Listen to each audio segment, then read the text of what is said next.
last but not least, Photoshop number 3. I've taken all the images and loaded them into a stack. So I have like 6 images. So the first 3 images, the original ones, underexposed, overexposed, normal exposed, the HDR images, or the HDR image, and the 2 ideas I had. I have 6 images loaded over here as a layer.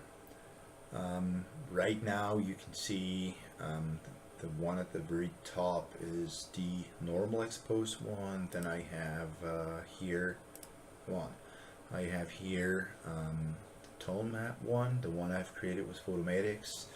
Then I have my 2 ideas, and then I have the underexposed and the overexposed. Don't be afraid of Photoshop. Photoshop is quite strong, but if you just use the functions very, basic, then it's okay. Plus, you can't mess up with things. So Photoshop, whenever you mess up with a picture, you mess up with something, you can hit Control Z and it's going to undo everything you did. So you have a history, sort of. Now what I do, once I've loaded those pictures into a stack, I'm going to reverse them, and I'm usually going to put the one, the tone map one at the very top. And what I usually do is going to be followed by the one that is normal exposed, like in this case the 93, and I have the underexposed and the overexposed, and then I have my 2 ideas. So first I would like to work on this picture, and in combination with the 300 original pictures there are. Here you can enable or disable the layer itself, and you can see what happens. So if I'm going to disable it, it's going to be fully visible the layer beneath, which is the normal exposed picture, I think. Yeah, it is. So I do masking here at this point. So I take out of every of those pictures, I take the thing that I think is going to be best. What I like here, it's the cityscape back here. I do like the face, and I do like the thing over here. I don't necessarily like or especially like the building over here or the building over here. So somehow I have to correct this. I do like the reflection. So actually, to be honest, the only thing I don't like is here, the sky. So it's kind of overblown. So we gotta bring that one back. Okay, now let us try to hit this little body here, and this is going to create layer mask. The layer mask it's like a piece of paper. So you put 2 pieces of paper in front of each other, and this blending mode here, I think it's called blending mode. It's gonna add. Let me put that one like. Let's put that to soft light. See what that does. Depending on what you see between those two pieces of paper is like the blending mode here. I can put that one back to lightning, or I go back to normal, which is I'm gonna see 100% of the layer here, but 0 of the layer here. What I can do, if I'm gonna get some scissors now, let me illustrate what I mean. Let me take the brush tool here and get the opacity to 100% and increase the brush itself. If I'm gonna paint through this, what's gonna happen, here we go. So I'm gonna see 100% of the layer beneath. So if I'm gonna take some scissors and cut out that part here. This is what I'm gonna see. Yeah, that's not what we want. I'm gonna hit Control Z. I just want to put this part here a little bit more dark. So I'm gonna dial the opacity back to, let me take a good guess, 31%. I don't know. So let me brush through this here and see how that goes. It's not that bad. I kind of like that. What I can do here, I can brush over this building over here, because it's going to go away anyway. The same over here, it's going to go away. I've already decided that I do not really like that. Now we're going to fit the brush a little smaller so it fits within between the two buildings here. We're going to dial the opacity back 15% maybe. Right, here we go. So now you can see that there is like a line between what I just did draw and what and then the rest. So let me increase the brush, and let me also increase a little bit the opacity, and just start moving over this here. Cool. Let me bring that, oh no, not 1%, but like 11% to smoothen things out. Right. Here we go. See, now it's not looking that bad anymore. I still don't like the way it's done down here and down here. Like I said, so the buildings, I've already decided those are gonna go away. So here we go. I kinda like the way the picture looks.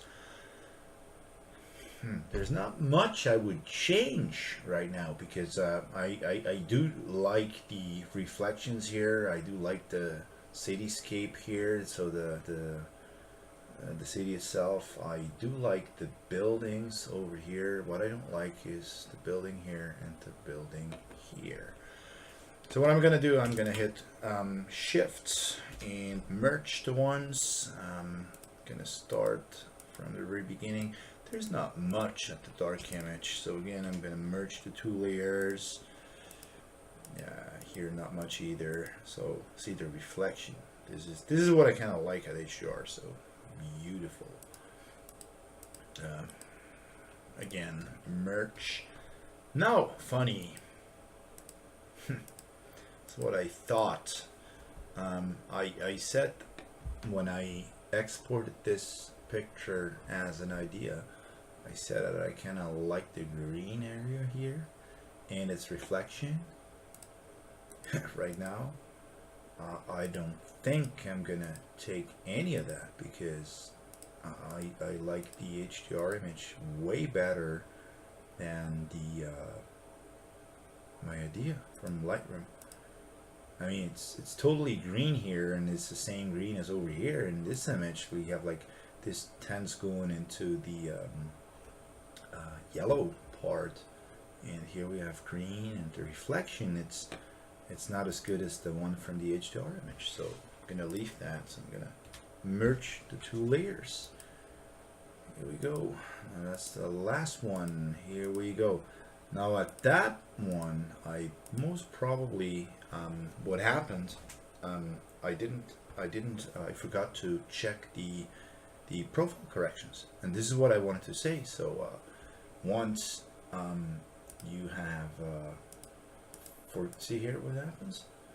Once you forgot to enable profile corrections, you're unable to use this photo in Photoshop. So forget about that. Merge that one too. Now there's a few things out of sight. I do not like the building over here. I do not like the building over here, and I think the my tripod was not aligned correctly. So therefore you can use the perspective crop tool. You're gonna choose the one here, And see here, yeah, I'm gonna have a straight line from the very top to the very bottom, and it's not a vertical line here, so I was upside down, so flipped it a little bit. So now we can correct it here.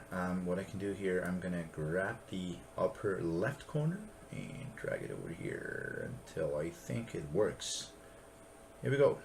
A little more than this. Here we go. Now we have a straight line from the very top to the very bottom.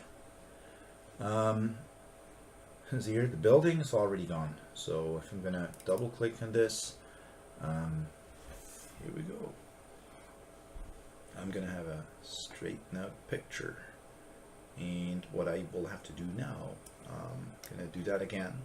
And instead of grabbing the upper left corner and put that one to the upper right corner and put that one to the left, see what happens? That's not what we want to do. I'm gonna hit escape, do that again, and grab the middle one here, and simply gonna move it over until this building is gone too.